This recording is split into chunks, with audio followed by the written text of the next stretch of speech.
ұбт 5-ші сыныптан 6-шы сыныптан бастап алғаннан кейін аман есен оқуларына түсіп, грантқа түсіп, жақсы мамандықтың иесі атанса деген тілегім бар. Осы дүниені бірлесіп атқарайық. Енді ұбт бойынша енді мен жаңа айтып кеттім ғой.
Айтып өтетін мәліметім біздің таңдау пәндеріміз, оны білесіздер өздеріңізде, дүниежүзі тарихы, құқық негіздері, дайындықты күшейту керек, кәсіпкер мұғалімнің сараптамасын айтамын. Беркежан анасы жоқ. Түгелдеріңіздің таңдау пәндеріңіз Ануар дүниежүзі құқық негіздері, Шыңғыс дүниежүзі құқық, Сая биология, химия, Айша, Сая, Диас бірдей таңдап отыр. Аслан физика, математика, Аружан физика, математика, осындай қиын пәндерді таңдап отырмыз. Бірақ нәтижеге келген кезде мен сіздерге нені айтайын? Екінші тоқсанның білім сапасына қараған кезде енді көңіл көншітпейді. Мысалы, дүниежүзі тарихын таңдап отырған баланың формативті бағасы 3,4. Ол қалай таңдау пәнін таңдағаннан кейін ол 5, осы сабақтан 5 болу керек.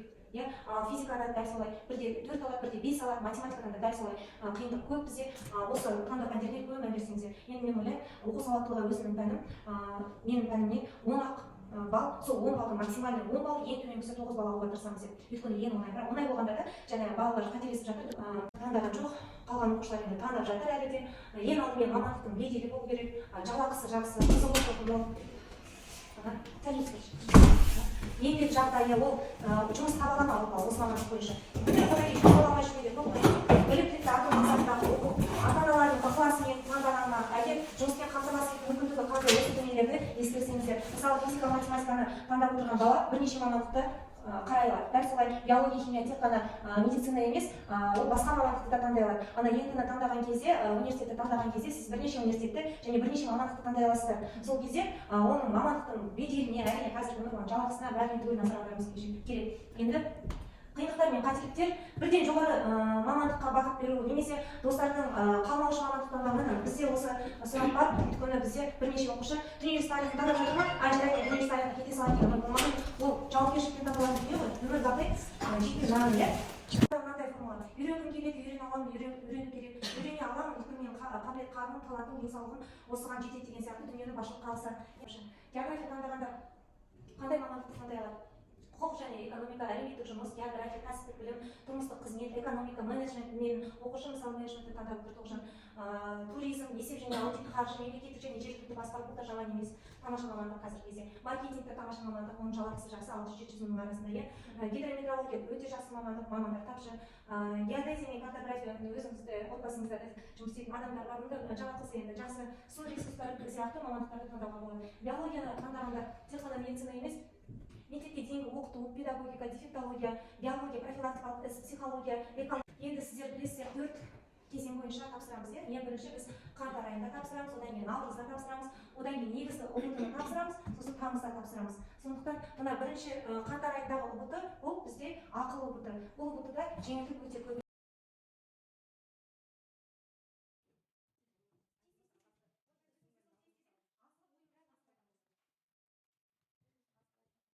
Жақсы, құрметті ата-аналар, енді біз білеміз, негізі ең бірінші тақырып қандай еді? Қазақстан тарихынан қанша балл тапсыруымыз қажет? Максималды балл саны? 20. Міне біздің 20 санымыз. Бізде міне ұбт-ның негізгі шекаралары қанша? 140. Ендеше бәрі жасайық. Не жасайық? Қырық жасайық. Басынан бастасақ, лай. Ар жаққа созылсақ. Ар жаққа созылсақ. Ар жаққа жеткіземіз. Енді сіздердің қолдауларыңызбен, балалардың ынтасымен, жігерімен, ұстаздардың қолдауымен, ана 140 балға ең бірінші біздің 140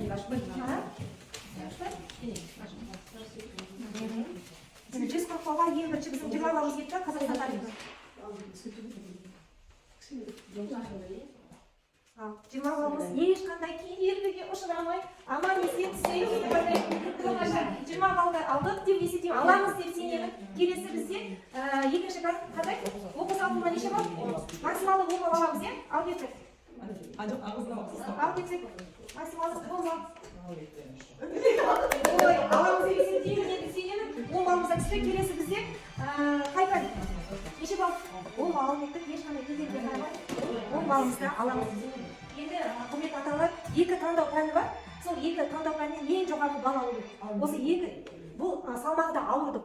Ал енді аман есен таңдау пәндерінен ең жоғары балл аламыз деп сенемін. Алла болсын. Сізде неше мүмкіндік бар? Неше мүмкіндік бар? Біздің бірінші мүмкіндігімізде енді ешқандай не болмайды. Біз ырымшыл халқымыз ғой. 4 мүмкіндігіміз бар. Бірақ қандай өтетін мүмкіндігіміз бар? Сіздің таңдау пәнінен қолмен ұстамаса енді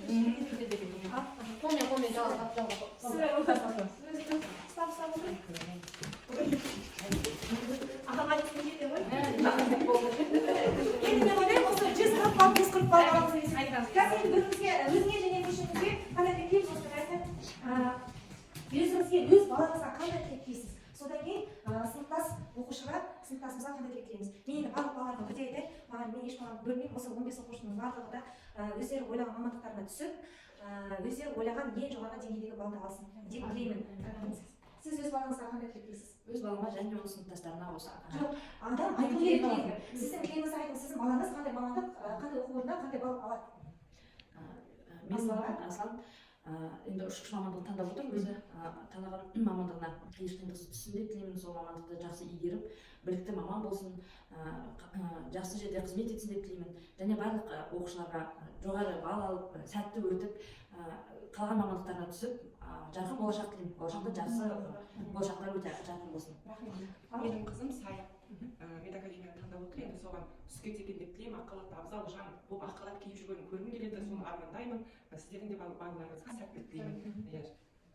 Менің қызым Еркежан енді ең жақсы балл алады деп сенемін. Сол үмітімізді ақтайды деп ойлаймын.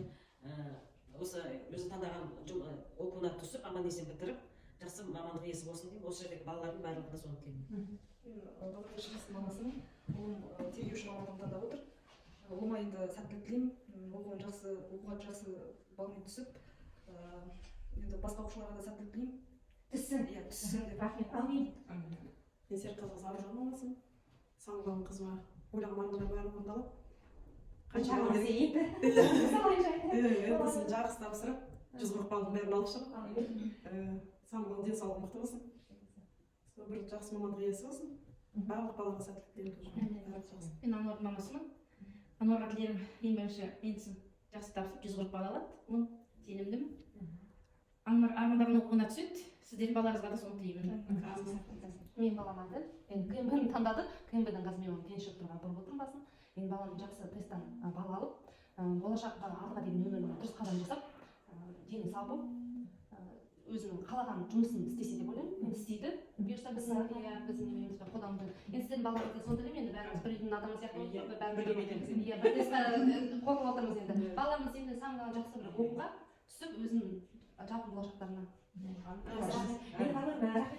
Негізі әр нәрсені болашақта деп айту керек екен. Мен жасадым, менің балам жаңа түсті деймін, түседі емес, түсті. Мен өзімде қалай байқауларға қатысып келе жатырмын осы кезде. Өзімді сол жерде ойлаймын. Мен бірінші орын алдым, мен осындай ақша алдым, мен бүйттім сөйттім. Сол ой іске асар екен. Осындай ойлаған тілегіңіз ұшқыш болды, аққалатты абзал жан болды, өзінің мамандығы мықты иесі болды. болды, 140 балл алды, тергеуші болды, ата анасы мақтанышы болды, асырап жатыр ата анасын. Аружан мықты мамандық иесі болды, 140 балл алды, денсаулығы жақсы, отбасы керемет.